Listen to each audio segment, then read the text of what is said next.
السلام علیکم، میں ہوں بلال احمد شیخ ڈیفینس رائٹر کے ساتھ۔ یہ سوال اب بہت اہمیت اختیار کر چکا ہے کہ نیٹو کا مستقبل کیا ہوگا، کیونکہ صدر ٹرمپ کے بار بار اصرار اور نیٹو کے بار بار انکار نے اب صورتحال جو ہے وہ مزید کشیدہ کر دی ہے، اور مسئلہ جو ہے وہ اب آگے کی سطح پر چلا گیا ہے۔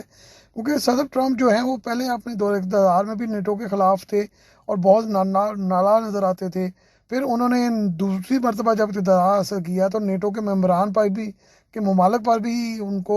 قبضے کی خواہش جو ہے وہ جاگ اٹھی۔ تو اب جو پورا یورپ ہے وہ ٹرمپ کے خلاف نظر آتا ہے، اور ٹرمپ جو ہیں وہ نیٹو کے خلاف نظر آ رہے ہیں۔ مزیدار بات یہ ہوئی کہ نیٹو نے یہ اپنا سٹانس لیا کہ امریکہ پر حملہ نہیں ہوا، اور امریکہ نے براہ راست کسی ملک پر جو ہے وہ تنازع کھڑا نہیں کیا جس میں نیٹو اپنے قانون کے مطابق ان کی مدد کرے،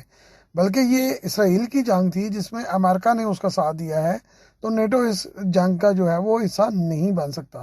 اسی لیے صدر ٹرمپ اس وقت بہت زیادہ ناراض ہیں نیٹو سے، اور نیٹو پر بہت زیادہ جو ہے انہوں نے جو ہے وہ سخت دباؤ ڈالا ہوا ہے، اور نیٹو سے نکلنے کا بار بار جو ہے وہ اندیہ وہ دے رہے ہیں۔ دراصل حقیقت دوسری جنگ عظیم میں امریکہ، برطانیہ اور روسی اتحاد میں تھے، لیکن شدید نقصان برداشت کرنے کے باوجود روس نے جب وسطی ایشیائی ریاستوں اور یورپی ممالک پر اپنا قبضہ کرنا شروع کیا تو کمیونسٹ حکومتیں بننے لگیں۔ یہ یورپ کو بالکل جو ہے وہ منظور نہ تھا۔ تمام ممالک جو ہیں وہ روس سے بہت زیادہ خوفزدہ ہو گئے، اور ان کو یہ لگا کہ جرمنی تو ختم ہو گیا ہے لیکن اب روس ان پر قبضہ کرنے جا رہا ہے۔ جاپان پر تباہی نازل کرنے کے بعد امریکہ نے اپنی طاقت جو ہے وہ پوری دنیا پر بنوا لی تھی۔ تباہ شدہ یورپ کو بہت زیادہ ضرورت تھی امریکہ کی، اور اس لیے امریکہ کو لیڈر بنا کر آگے کر دیا گیا، اور یوں ساری دنیا میں دو طاقتیں ابھر کر سامنے آ گئیں، ایک سوویت یونین اور دوسرا امریکہ۔ وارسا پیکٹ کی طاقت بڑھنے لگی تو نیٹو نے بھی اپنے انتظامات کرنے شروع کیے، اور یورپ میں نیٹو کے ساتھ مل کر امریکہ نے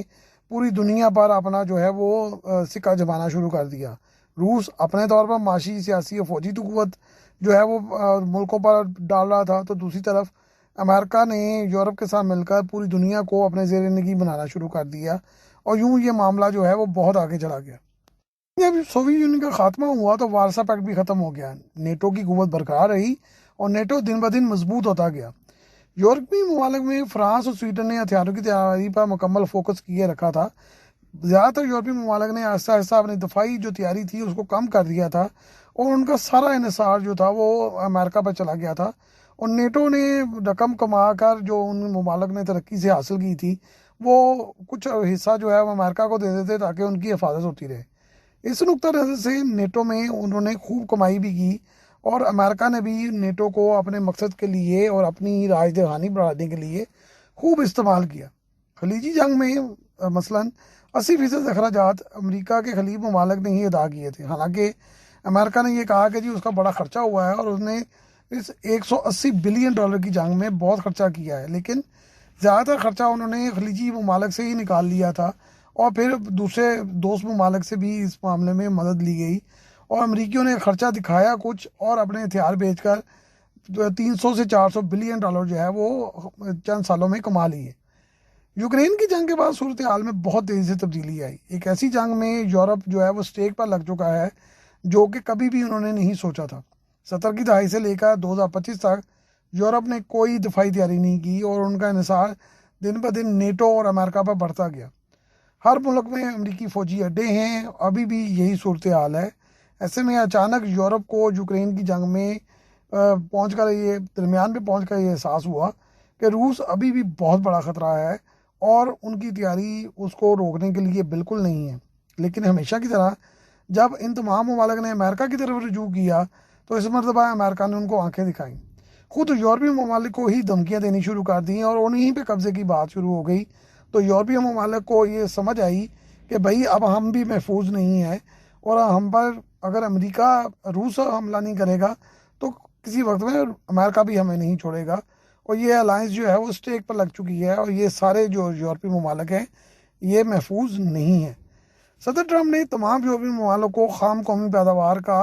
10% بجٹ نیٹو پہ دینے کے لیے کہا ہے، جو کہ پہلے کوئی 2 دے رہا تھا، کوئی 3، کوئی 5%۔ امریکہ کا کہنا ہے کہ اس نے بہت زیادہ کنٹریبیوشن کی ہے، اور لیکن دوسری طرف امریکہ نے مزے بھی بڑے کیے ہیں، کیونکہ امریکہ کی تابعداری میں پورا یورپ بیٹھا رہا، جہاں پہ انہوں نے حملہ کیا ہر یورپی ملک نے ان کا ساتھ دیا، فوجی اڈے بنائے رکھے، اور یورپ کو یہ سمجھ ہی نہ آئی کہ ان کو استعمال کیا جا رہا ہے۔ خلیج میں تمام ممالک پر حملے کے بعد ان کو یہ بہرحال کافی حد تک یہ احساس ہو چکا ہے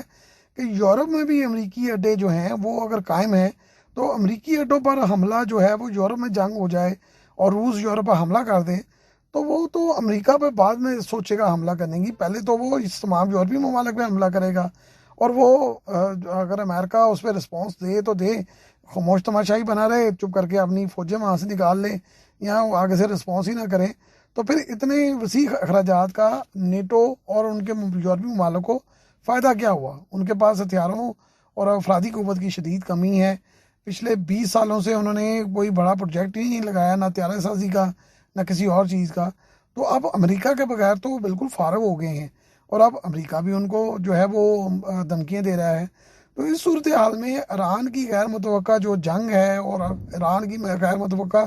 کامیابی نے یورپ کو بہت بڑا جھٹکا دیا ہے۔